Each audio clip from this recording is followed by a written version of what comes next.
তিনিদা হ্যাঁ আপনার মাথার উপরে ছাদ করে দেবো। আমার একটা বক্তব্য আপনাদেরকে বলছি, রাগের কোনো কারণ নাই। আমি বেঁচে থাকাটা দিয়ে শেষ বয়সে আপনাদের একটা আমার শিফটিংয়ের দরকার নেই।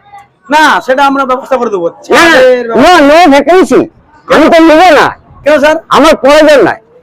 আপনি শেষ বয়সে ছাদের নিচে মরুন। না আমার বয়স হয়েছে, আপনাদের জিনিস আমার প্রয়োজন নাই। আপনারা গরিব মানুষ দেখে দিন, সেই যেমন ওই ছাদের নিচে বসবাস করতে।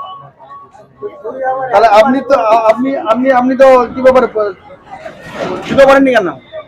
আমার জুতো পরা ছোটবেলা থাকতে অভ্যেস নাই, বুঝতে পারছেন, ওই জন্য আমি পড়ি। না আপনার উপরে ছাদটা লাস্ট বয়সকালটা না না ছাদের উপরে ছাদের নিচে মরুন। না না না, আমি ছাদের নিচে মরতে নারাজ। আমার একদমই 100% গ্যারান্টি নাই যে ছাদের নিচে মরি। আমি খোলামেলা মরবো, 5 জন দেখতে পাবে, 5 জন আমাকে ভালো বলবে। আপনারা ওই সব না ওইটা না, যে ছাদের উপরে আপনাকে ইন্দারবাসন ঘর দেওয়া সরকার। না না না, ইন্দারবাসন ঘর আনবো। সরকার দিলো না। না, আপনারা ওই পয়সাটা দিলে আমি পয়সাটা ছাগলকে আগুন কিনি। আগুন? হ্যাঁ ছাগলকে? হ্যাঁ, 5 টাকা করে নেব নাই তো, ওই পয়সাটা তুলে এনে ছাগলকে আগুন গেলে। আপনার ছেলে কটা? আমার ছেলে কোনো গেঞ্জি নাই, আমি তো দেখতে